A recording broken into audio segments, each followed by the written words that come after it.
Bonjour, donc je vais vous faire des travaux dirigés sous forme de questions pratiques sur les différents cours, donc mes cours de 5e année, de module de pédiatrie. Donc la première partie va s'intéresser au cours d'infection urinaire. Alors en premier, je vais vous donner des ECBI, 3 ECBI, et donc je passe aux questions.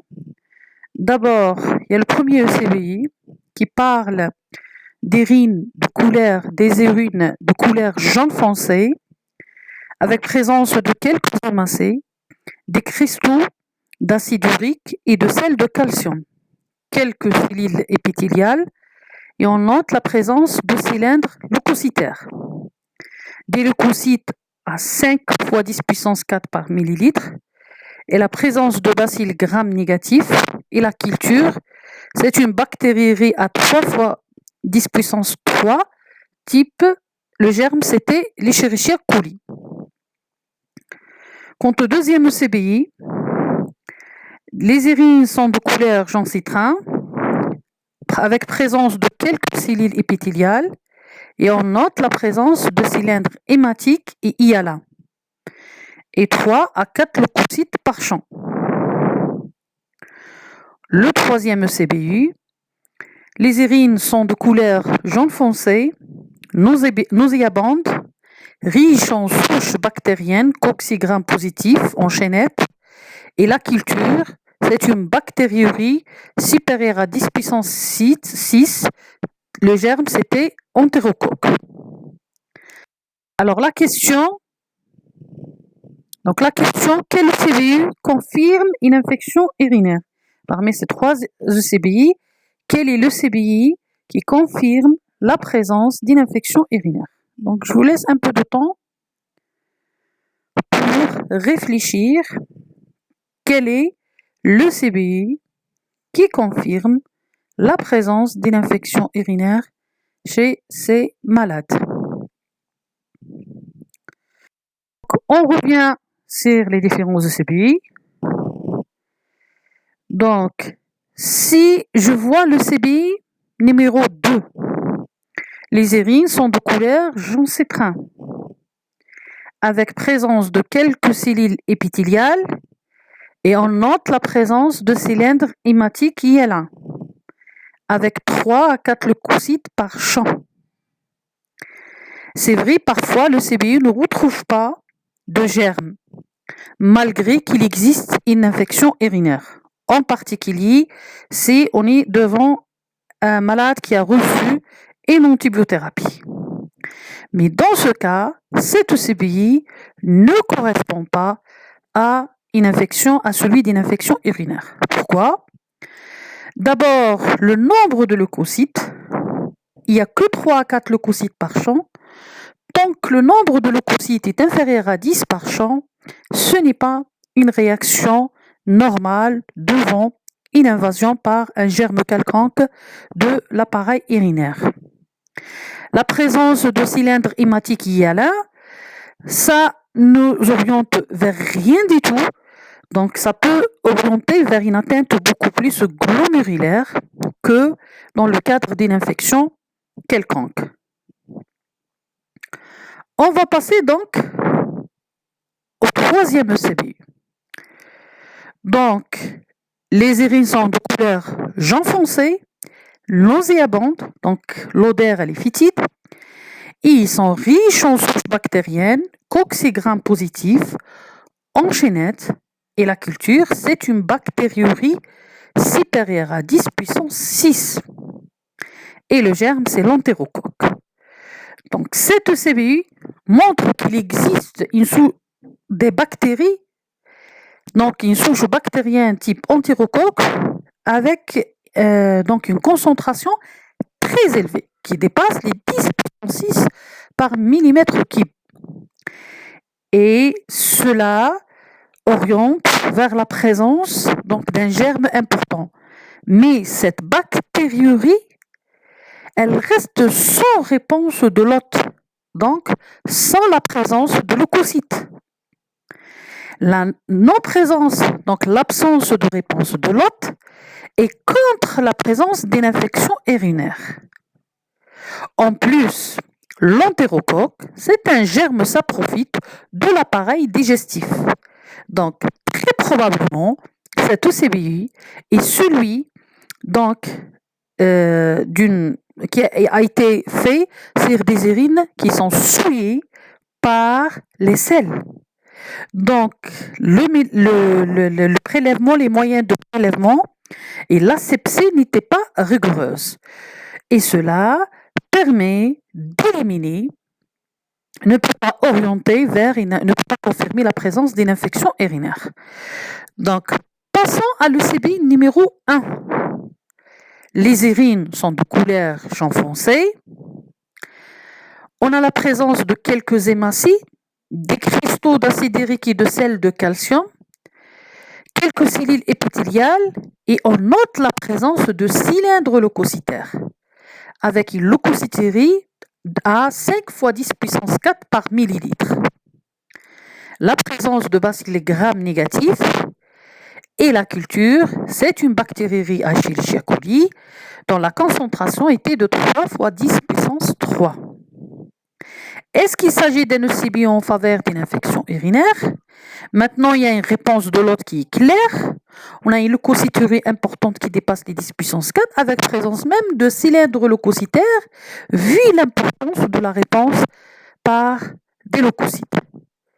Deuxièmement, il y a une bactérie donc à bacilles gram négatifs déjà donc à l'examen direct. Et pour la culture, elle a mis en évidence cette Escherichia coli a une concentration 3 fois 10 puissance 3. Donc, cet ECBI, c'est vrai qu'il y a une leucocytérie importante et qu'il y a une bactérie type Escherichia coli. Mais ce n'est pas certainement une infection urinaire. Donc, reste à vérifier le type de prélèvement. Si on est devant une ponction directe des urines de la vessie ou bien par un cathétérisme, donc une sonde vésicale, à ce moment-là, oui, c'est une infection urinaire parce que on est arrivé au seuil de positivité de cette bactériurie. Mais si le prélèvement a été fait par voie normale, c'est-à-dire au milieu de jet ou par un sachet collecteur, à ce moment-là, ne sont pas devant une infection urinaire parce que le seuil de bactériurie, il devrait être à 10 puissance 5. Quelles sont les règles à retenir? Premièrement, la lecture d'un ECBI, elle doit se faire en fonction des conditions et de la méthode de prélèvement. Deuxièmement, la demande d'un ECBI doit se faire devant un tableau évocateur d'infection urinaire.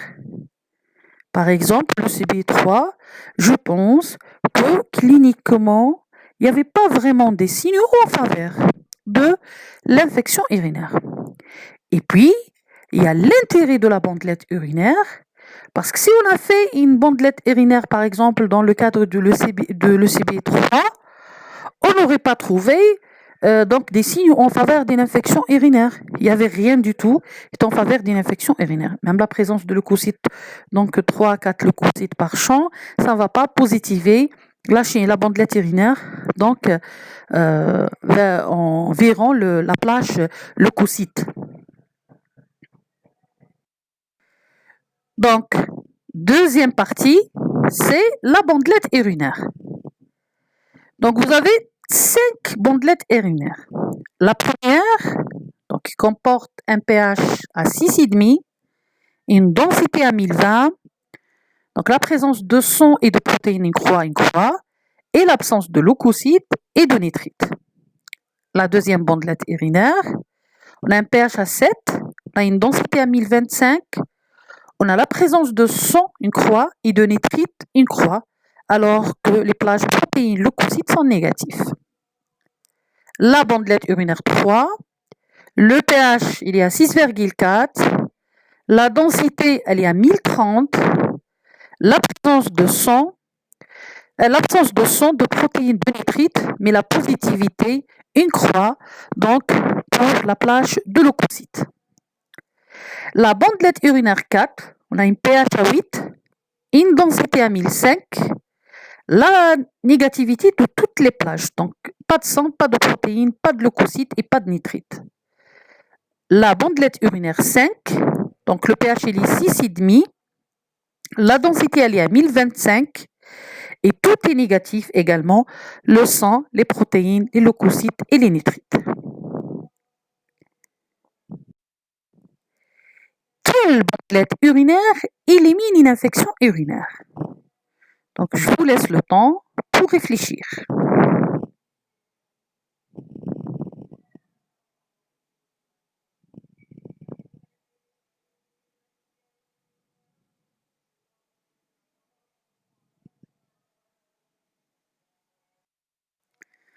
On commence par la bandelette urinaire 2. Le pH il est à 7, la densité elle est normale, le pH il est normal, la présence de sang et la présence de nitrites. Est-ce que cette bandelette ne permettra d'éliminer une infection urinaire? Alors la réponse c'est non. Donc à ce moment-là, on devrait faire un ECBI pour éliminer ou confirmer une infection urinaire. Alors la bandelette urinaire 3. Le pH, il y a acide à 6,4. La densité, donc les urines sont concentrées à 1030. Et la présence de leucocytes. Cette bandelette urinaire également ne permet pas d'éliminer une infection urinaire. Il faut en faire un ECBI pour confirmer ou infirmer une infection urinaire. Alors, la bandelette urinaire 4, le pH il est alcalin. La densité elle est à 1005, ça veut dire les urines sont éponges. Et toutes les plages sont négatives. Alors, cette bandelette également fait partie des 3% des bandelettes urinaires négatives qui ne permettent pas d'éliminer une infection urinaire. On a le pH alcalin et on a l'hypodensité des urines. Ça veut dire le malade, il est polyurique. Quant à la bandelette 1, donc, qui a un pH normal, une concentration des urines normale, et il n'y a pas de plage leucocytes ni de nitrites, mais par contre, il y a d'autres plages comme le sang et les protéines. Alors, cette bandelette urinaire également ne permet pas d'éliminer l'infection urinaire, mais donc elle devrait être complétée par un ECBI malgré que il n'y a pas les plages qui sont positives ne sont pas ceux qui poussent vers le diagnostic d'infection urinaire beaucoup plus, c'est-à-dire les leucocytes et les nitrites. Quant à la bandelette urinaire 5, on a un pH acide normal, on a une densité normale entre 1020 et donc 1015 jusqu'à 1025. Et on a donc l'absence de toute la négativation de toutes les autres plages, que ce soit leucocytes, nitrites, sans protéines. Donc à ce moment-là, cette bandelette urinaire nous permet d'éliminer une infection urinaire et donc on passera à la recherche d'autres diagnostics à évoquer devant le tableau clinique qu'on a. Alors, quelles sont les règles à retenir? La bandelette urinaire est un élément de dépistage et non pas de diagnostic d'infection urinaire. La lecture d'une bandelette urinaire doit être complète avec respect des conditions de prélèvement et il faut savoir que la valeur prédictive négative de la bandelette urinaire, elle est très importante et elle correspond à 97%. Il n'y a que 3% des cas qu'on peut avoir une bandelette urinaire négative et qui ne permet pas donc d'éliminer l'infection urinaire, comme le cas où on a trouvé donc une bandelette urinaire qui montre un pH alcalin avec une hypodensité, ça veut dire les urines ne sont pas concentrées et ça veut dire le malade il est polyurique. Alors on termine avec un cas clinique. La fille Lamia, âgée de 6 ans, consulte en urgence pour fièvre aiguë. Elle a pour antécédent 2 épisodes de bronchiolite à l'âge de 1 an et 18 mois.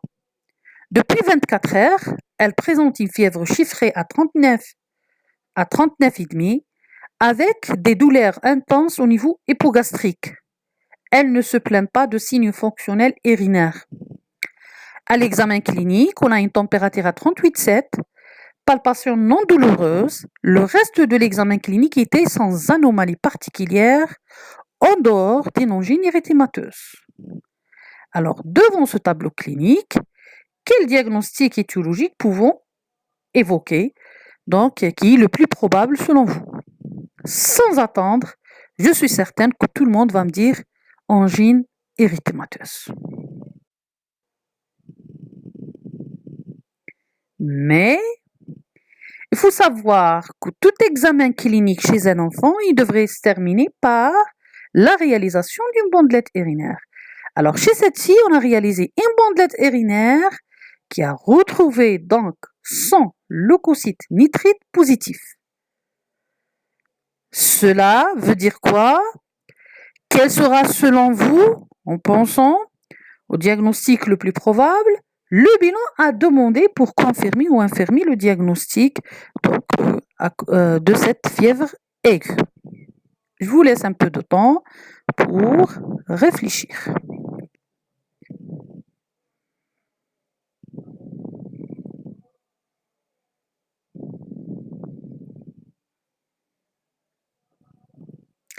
Certainement, l'ensemble des étudiants va me dire c'est l'infection urinaire qui est le diagnostic le plus probable.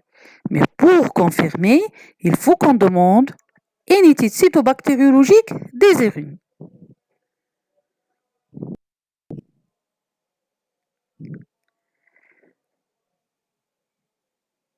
Mais selon vous, cliniquement, s'agit-il d'une infection urinaire haute ou basse? Et quel serait le bilan que vous devriez demander pour confirmer cette localisation? Je vous laisse un peu de temps pour réfléchir.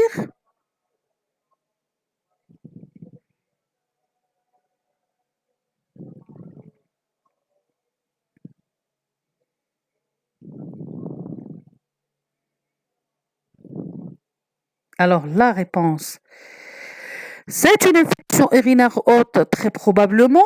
Devant cette fièvre élevée, ces douleurs abdominales, malgré qu'ils sont hypogastriques, et ça oriente beaucoup plus vers une atteinte, une cystite, quand il y a des douleurs hypogastriques, mais les douleurs abdominales en général sont en faveur d'une localisation haute.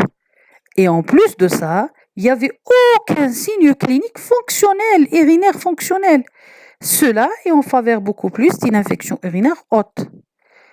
Mais cliniquement seulement, ne permet pas de faire le diagnostic topographique. Il faut demander d'abord un bilan inflammatoire pour confirmer la localisation haute. Donc, il formule une numération sanguine qui va retrouver une hyperleucocytose polynucléaire après 7 jours d'évolution en général. Une accélération de la vitesse de sédimentation qui dépasse les 30 à la première heure et une élévation de la CRP qui dépasse les 20 mg par litre. Et également, il faut lui demander une échographie abdominopelvienne à la recherche d'une localisation et d'une anomalie du haut appareil urinaire qui va nous orienter également vers la localisation haute. Donc l'association des signes cliniques, du bilan biologique et du bilan radiologique qui peut nous orienter vers la topographie de l'infection urinaire. Alors, quelles sont les règles à retenir? Tout examen clinique chez l'enfant doit se terminer par la pratique d'une bandelette urinaire. Si on n'a pas pratiqué la bandelette urinaire chez cette fille, on aurait pensé qu'il s'agit d'une angine érythémateuse et la traiter comme étant. Donc, parce qu'on a terminé notre examen clinique par une bandelette urinaire, on a retrouvé ces éléments qui orientent vers l'infection urinaire. Le diagnostic positif, bien sûr, il ne se fait que par l'étude cytobactériologique des urines qui va nous confirmer l'infection urinaire. Et le diagnostic topographique de l'infection urinaire, il repose non seulement sur la clinique, mais également sur la paraclinique qui comporte la biologie et la radiologie. et je vous remercie.